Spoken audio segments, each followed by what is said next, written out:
Praise the Lord. கர்த்தருடைய பரிசுத்த நாமம் மகிமைப்படுவதாக. இன்றைய தியானம் யோவான் எழுதின முதல் நிருபம், 2ஆம் நிருபம், 3ஆம் நிருபம் மற்றும் யூதா. இந்த நாள் தியானத்திற்கான தலைப்பு, யார் முதலில் நேசிக்க வேண்டும். இந்த பூமியில் தேவன் நமக்கு பலவிதமான உறவுகளை கொடுத்திருக்கிறார். பெற்றோர் பிள்ளைகள் உறவு இருக்கிறது, கணவன் மனைவி உறவு இருக்கிறது, நண்பர்கள் உறவு இருக்கிறது, சபை உறவுகள் இருக்கிறது, சகோதர சகோதரி உறவுகள் இருக்கிறது. எந்த விதமான உறவுகளாக இருந்தாலும் அது எப்பொழுதுமே நாம் விரும்புகிறபடிதான் இருக்கும் என்று சொல்லவே முடியாது. தேவன் அங்கீகரித்திருக்கக்கூடிய நல்ல உறவுகளிலும் கூட அநேக நேரங்களில் கசப்புகள் ஏற்படுகிறது, ஏமாற்றங்கள் ஏற்படுகிறது, காயப்படுகிறோம். இப்படிப்பட்ட காரியங்கள் நடப்பது இயல்புதான். இதற்கெல்லாம் காரணம் என்னவென்றால், மற்றவர்களுடைய குறைகள் அல்ல, நாம் எல்லாருமே குறைவுள்ளவர்கள். அந்த காரணத்தினால தான் நாம் எல்லாருமே பூரணத்தை நோக்கி நாம் போய்கொண்டிருக்கிறோம். இன்னும் நாம் எல்லாருமே இயேசுவை போல மாற வேண்டிய பகுதிகள் அநேகம் இருக்கிறது. அதனால நமக்கு பொதுவாக ஒருவர் மேல் கசப்பு இருக்கும்போது, ஏமாற்றம் இருக்கும்போது, காயப்படும் போது மன்னிப்பு இருக்க வேண்டும், மன்னிக்க வேண்டும். இப்படிப்பட்ட காரியம் நமக்கு தெரியும். ஆனால் யார் முதலில் மன்னிக்க வேண்டும் அல்லது யார் முதலில் மன்னிப்பு கேட்க வேண்டும், அதில் தான் நமக்கு என்ன இருக்குது, பிரச்சனை இருக்கிறது. இந்த பிரச்சனை என்னால் வந்ததல்ல, அதிகமாக அந்த நபர்னால தான் இந்த பிரச்சனை உருவானது. அதனால் அவர் என்னிடத்தில் மன்னிப்பு கேட்கட்டும், இப்படியாக நிறைய நேரத்தில் நாம் நினைப்பது உண்டு. இப்போ இன்றைக்கு இருக்கக்கூடிய தியான தலைப்பு என்னவென்றால், யார் முதலில் நேசிக்க வேண்டும். யார் முதலில் நேசிக்க வேண்டும் என்று வேதத்தில் நமக்கு நல்ல ஆலோசனைகள் இருக்கிறது. யார் முதலில் நேசிக்க வேண்டும் அல்லது யார் முதலில் மன்னிக்க வேண்டும் என்றால், யார் இப்படி சொல்லுகிறார்களோ, நான் இயேசுவை அறிந்திருக்கிறேன், இயேசுவை நான் அனுபவிக்கிறேன் என்று யார் சொல்லுகிறார்களோ அவர்கள்தான் முதலாவது என்ன பண்ண வேண்டும், மற்றவர்களை நேசிக்க வேண்டும்.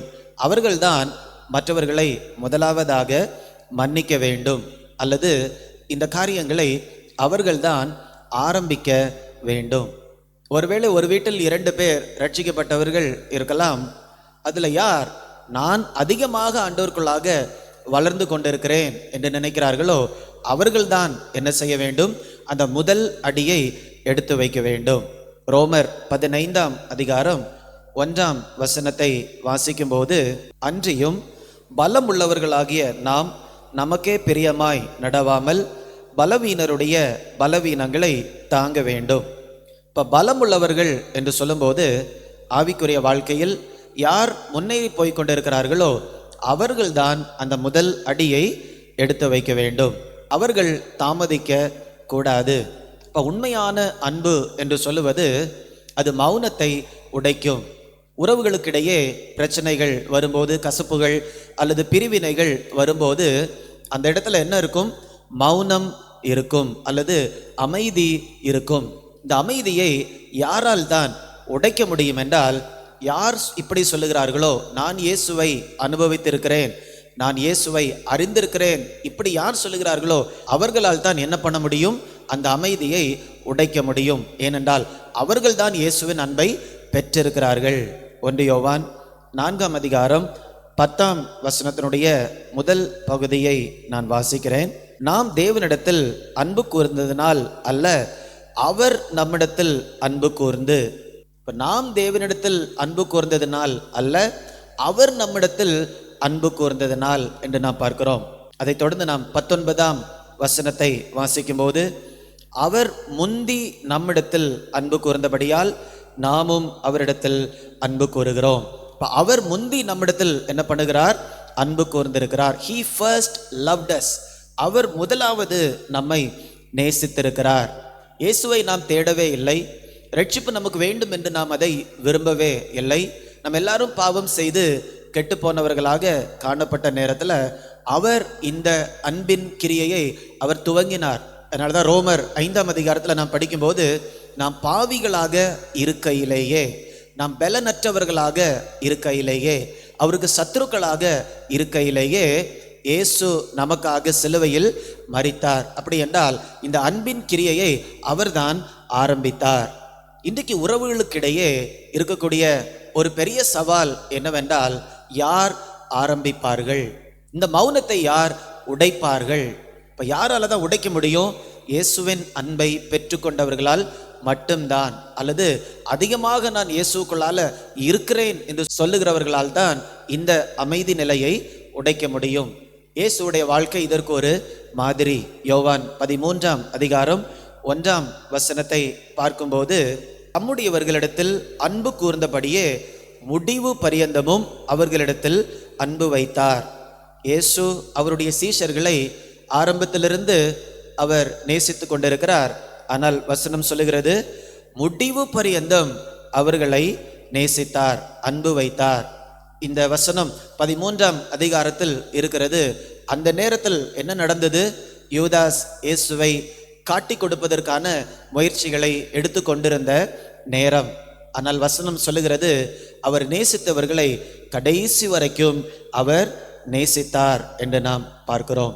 அப்போ நம்முடைய வாழ்க்கையிலும் யூதாசை போன்ற நபர்கள் நம்மிடத்தில் காணப்படுவார்கள், நம்மோடு கூட உறவில் இருப்பார்கள்.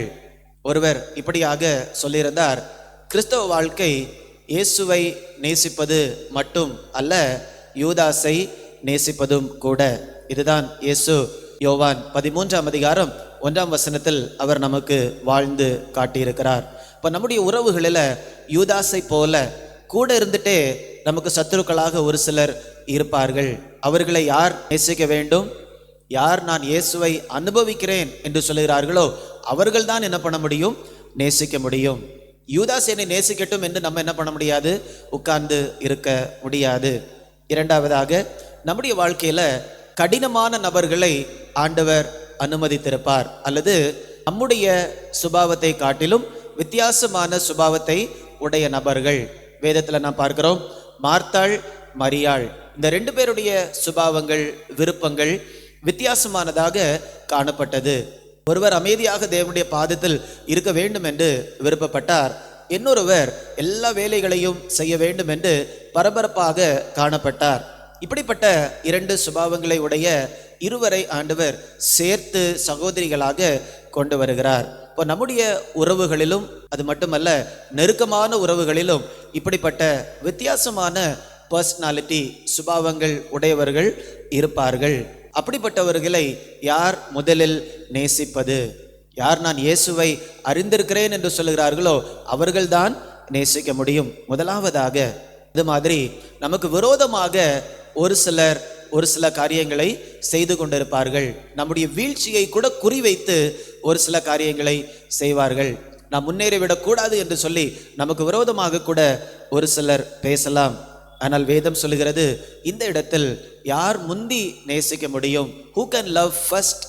யார் மன்னிப்பை முதலாவதாக கொடுக்க முடியும்?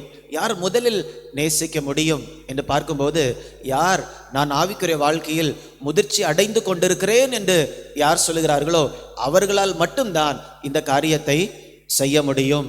அப்போ அன்பு மிக மிக முக்கியமானதாக காணப்படுகிறது. 4ஆம் அதிகாரம் 20ஆம் வசனத்தை பார்க்கும்போது ஒரு மிகப்பெரிய கேள்வியை தேவன் நமக்கு முன்பதாக வைக்கிறார். அது என்ன கேள்வி? தேவனிடத்தில் அன்பு கூறுகிறேன் என்று ஒருவன் சொல்லியும் தன் சகோதரனை பகைத்தால் அவன் பொய்யன். தான் கண்ட சகோதரனிடத்தில் அன்பு கூறாதிருக்கிறவன் தான் காணாத தேவனிடத்தில் எப்படி அன்பு கூறுவான்? கண்ணால் பார்க்கக்கூடிய ஒரு சகோதரனை நேசிக்க முடியவில்லை என்றால், கண்ணால் பார்க்க முடியாத ஒரு தேவனை நான் நேசிக்கிறேன் என்று எப்படி நாம் சொல்ல முடியும் என்று சொல்லக்கூடிய ஒரு கேள்வியை தேவன் நமக்கு முன்பதாக வைத்திருக்கிறார். இன்னைக்கு இந்த வருஷத்தினுடைய கடைசி நாளாக இருக்கிறது. இந்த வருடம் முழுவதிலும் நாம் வேதத்தை படித்திருக்கிறோம், தியானித்திருக்கிறோம், அப்பியாசித்திருக்கிறோம். இந்த தியான பகுதியை நாம் முடித்து ஒரு புதிய வருடத்திற்குள்ளாக நாம் கர்த்தருக்கு சித்தமானால் செல்ல இருக்கிறோம். இந்த புதிய வருடத்திற்குள்ளாக போகும்போது இந்த ஒரு வருடம் முழுவதுமாக வேதத்தை தியானித்திருக்கிறோம், படிச்சிருக்கிறோம், ஜெபிச்சிருக்கிறோம். நம்முடைய கரத்தில் என்ன இருக்கிறது? வேத அறிவா, அல்லது வேதத்தை இன்னும் நான் அதிகமாக புரிந்து கொண்டேன் என்று சொல்லுவதா, அல்லது உண்மையான அன்பா? 1 கொரிந்தியர்ல கூட நாம் படிக்கிறோம், அறிவு இருமாப்பை உண்டு பண்ணுகிறது, அன்போ பக்தி விருத்தியை கொடுக்கிறது. இன்னைக்கு என்னுடைய கருத்துல வேத அறிவு இருக்கிறதா, அல்லது தூய்மையான இயேசுவின் அன்பு இருக்கிறதா? அடுத்த வருஷத்துக்குள்ளால போவதற்கு என்னுடைய கரங்களில் இன்றைக்கு என்ன இருக்கிறது? வேத அறிவா, அல்லது பக்தி விருத்தியை உண்டாக்கக்கூடிய தேவனுடைய தூய்மையான அன்பா? நாம் நம்மை சோதித்து பார்க்கலாம். நம்முடைய உறவுகளில் பிரச்சனைகள் வரும்போது, குழப்பங்கள் வரும்போது, ஏமாற்றங்கள் வரும்போது, கசப்புகள் வரும்போது, காயப்படும் போது, மற்றவர்களால் காயப்படும் போது நாம் முதலாவதாக நேசிக்கிறோமா? அப்படி முடியவில்லை என்றால் இந்த வருஷத்தினுடைய கடைசி பகுதியில் ஒரு காரியத்தை, ஒரு அடிப்படை காரியத்தை நாம் கற்றுக்கொண்டு செபிக்க போகிறோம். அது என்ன காரியம்?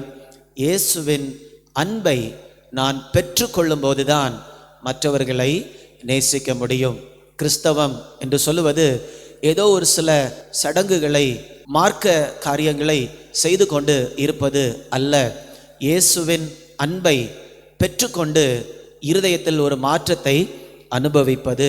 இப்போ இயேசு எனக்காக சிலுவையில் மரித்தார், உயிர்த்தெழுந்தார் என்று சொல்லி அதை விசுவாசித்து பாவத்தை விட்டு மனம் திரும்பி இயேசுவின் இடத்துல வரும்போது அவருடைய அன்பு நம்முடைய இருதயத்தில் வருகிறது. அந்த அன்பு நம்முடைய இருதயத்தில் வரும்போது என்ன நடக்கிறது தெரியுமா? நம்முடைய இருதயம் மாற்றப்படுகிறது. அவருடைய அன்பு துவங்கக்கூடிய அன்பு, இனிஷியேட்டிங் லவ். ஒரு உறவுல யார் முதலாவதாக துவங்குவார்கள்? ஒரு காரியத்தை துவங்கக்கூடிய அன்பு அவருடைய அன்பு. நாம் ரட்சிப்பை குறித்து யோசிக்கவே இல்லை. அப்படிப்பட்ட நேரத்தில் அவர் இந்த ரட்சிப்பின் கிரியையை அவர் துவங்கினார். இதே மாதிரி தான் நம்முடைய உறவுகளிலும் கூட இயேசுவின் அன்பை நாம் பெற்றுக்கொள்ளும் போது அது நம்முடைய இருதயத்தை மாற்றுகிறது. உறவுகளில் பிரச்சனைகள் இருக்கும்போது ஒரு புதிய காரியத்தை இந்த அன்பு தான் என்ன செய்கிறது? துவங்குகிறது. True love initiates. மற்றவர்கள் அந்த காரியத்தை குறித்து நினைத்து கூட பார்க்க மாட்டார்கள். ஆனால் உண்மையான அன்பு இருக்கிறவர்கள் உறவுகளில் புதிய காரியத்தை துவங்குவார்கள். மன்னிக்கப்படாமல் சூழ்நிலைகள் காணப்படும் போது இவர்கள் போய் மன்னிப்பு கேட்பார்கள். ஒரு உதாரணத்திற்கு, ஒரு உறவுல பிரச்சனை இருக்கிறது, இருவர் பேசாமல் இருக்கிறார்கள். ஒருவர் மேல் 80% பிரச்சனை இருக்கிறது, இன்னொருவர் மேல் 20% பிரச்சனை இருக்கிறது. அப்ப உண்மையான அன்பு இந்த 20% பிரச்சனை இருக்கிறவருடைய இருதயத்தில் இருந்தால் அவர் என்ன செய்வார் தெரியுமா? அந்த 20%த்திற்காக அவர் பொறுப்பெடுத்து அந்த 80% பிரச்சனை பண்றாரு, அவரிடத்துல போய் மன்னிப்பு கேட்க முடியும். என்ன மன்னிப்பு கேட்க முடியும்? அந்த 20%த்திற்கு பொறுப்பு எடுக்க முடியும். இதுதான் துவங்கக்கூடிய அன்பு. அப்படி இல்லை என்றால் அந்த இருவருக்கிடையே மௌனம்தான் காணப்படும். இப்போ உண்மையான அன்பு மௌனத்தை உடைத்து அதனூடாக அன்பை வெளிப்படுத்துகிறது. இன்றைக்கு என்னுடைய உள்ளத்துல உண்மையான அன்பு காணப்படுகிறதா? அன்பு பக்தி விருத்தியை உண்டு பண்ணுகிறது. தேவன் அன்பாகவே இருக்கிறார். வசனத்தை திரும்பமாக நம்ம படிக்கலாம். தேவனிடத்தில் அன்பு கூறுகிறேன் என்று ஒருவன் சொல்லியும் தன் சகோதரனை பகைத்தால் அவன் பொய்யன். தான் கண்ட சகோதரனிடத்தில் அன்பு கூறாமல் இருக்கிறவன் தான் காணாத தேவனிடத்தில் எப்படி அன்பு கூறுவான்? இன்றைக்கு நான் தேவ சமூகத்தில் அவருக்கு முன்பதாக ஒரு பொய்யனாக இருந்து கொண்டிருக்கிறேனா, அல்லது உண்மையாக இயேசுவின் அன்பை பெற்றுக்கொண்டு மற்றவர்களிடத்துல அந்த அன்பை கொண்டு போகிறவனாக இருக்கிறேனா? இப்படிப்பட்ட ஒரு உண்மையான அன்போடு நிரப்பப்பட்டு வரக்கூடிய புதிய வருஷத்திற்குள்ளாக கடந்து செல்லுவோம். தேவன் நம் மூலமாக இந்த அன்பற்ற சமுதாயத்தில் அவருடைய தூய்மையான அன்பை கொண்டு போவதற்கு நம்மை பயன்படுத்துவாராக. நாம் ஜெபிக்கலாமா? அன்பின் பரலோக பிதாவே, இந்த நல்ல நாளுக்காக உமக்கு நன்றி செலுத்துகிறோம். இந்த வருஷத்தினுடைய கடைசி நாளில் ஆண்டவருடைய வசனத்தை நாங்கள் தியானிக்கிறோம். தகப்பனே, அன்பு பக்தி விருத்தியை உண்டு பண்ணுகிறது, அறிவோ இருமாப்பை தருகிறது. இந்த வருடம் முழுவதுமாக ஆண்டவருடைய வார்த்தையை நாங்கள் படித்திருக்கிறோம், தியானித்திருக்கிறோம். அபியாசப்படுத்தி இருக்கிறோம். இந்த வருஷத்தின் கடைசி நாளில் எங்களுடைய இருதயத்தில் இருப்பது என்ன, எங்களுடைய மனதில் இருப்பது என்ன, எங்களுடைய கரங்களில் இருப்பது என்ன? வேத அறிவா அல்லது தேவனுடைய அன்பா? உம்முடைய அன்பினால எங்களுடைய உள்ளங்கள் நிரப்பப்படுவதாக, எங்களுடைய வாழ்க்கை மறுரூபமாவதாக. அதற்கு அடையாளமாக உம்முடைய அன்பு எங்கள் உள்ளத்திலிருந்து மற்றவர்களுடைய வாழ்க்கைக்கு நேராக புரண்டு ஓடுவதாக, ஓடி அநேகருடைய இருதயத்தில் இருக்கக்கூடிய காயங்களை மாற்றுவதாக. இருள் அடைந்த பகுதிகளில் இயேசுவின் அன்பு ஒரு புதிய ஜீவனை கொண்டு வருவதாக. இந்த அன்பில்லாத இந்த சமுதாயத்தில் இயேசுவின் அன்பு எங்கள் மூலமாக கடந்து செல்லுவதாக. ஆண்டவரே, அப்படியாக ஆண்டவர் எங்கள் ஒவ்வொருவரையும் இயேசுவின் அன்பினால நிரப்புங்க. அன்பால் நிரப்பப்பட்ட பாத்திரங்களாக இயேசுவுக்கு முன்பதாக நாங்கள் காணப்பட கிருபை தாரும். கண்களினால் பார்க்கக்கூடிய சகோதர சகோதரிகளை, ஆண்டவர் எங்களுக்கு கொடுத்திருக்கக்கூடிய உறவுகளை நாங்கள் மனதார நேசிக்க, ஆவியானவரின் பலத்தினால நாங்கள் நேசிக்க ஆண்டவர் எங்களுக்கு கிருபை தாரும். கரம் பிடித்து புதிய வருடத்திற்குள்ளாக கர்த்தர் எங்களை கொண்டு போகும்படியாய் செபிக்கிறோம் தகப்பனே. வாழ்நாள் முழுவதும் கர்த்தருடைய நாமத்தை நாங்கள் மகிமைப்படுத்த கிருபை தாரும். கர்த்தருக்கு மாத்திரமே சாட்சியாக நாங்கள் வாழ ஆண்டவர் கிருபை தாரும். இந்த வருடம் முழுவதுமாக நாங்கள் படித்த இந்த வேத வார்த்தைகளை பரிசுத்த ஆவியானவர் எங்கள் ஒவ்வொருவருடைய இருதயங்களிலும் எழுதியிருக்கிறபடியால் உமக்கு நன்றி தகப்பனே. இந்த ஜீவ வார்த்தைகள், ஆவியும் ஜீவனுமாக இருக்கக்கூடிய இந்த ஜீவ வார்த்தைகள் எங்களுடைய வாழ்க்கைக்குள்ளால இருந்து தேவ சித்தத்தை செய்வதற்கு எங்களை உந்தி தள்ளும்படியாய் ஜெபிக்கிறேன் தகப்பனே. ஆண்டவருடைய சித்தத்தை இந்த பூமியில நாங்கள் ஒவ்வொருவரும் நிறைவேற்ற ஆண்டவர் கிருபை தாரும். மீட்பர் இயேசுவின் மூலம் கேட்கிறேன் ஜீவனுள்ள நல்ல பிதாவே, ஆமேன், ஆமேன். God bless you. God bless you.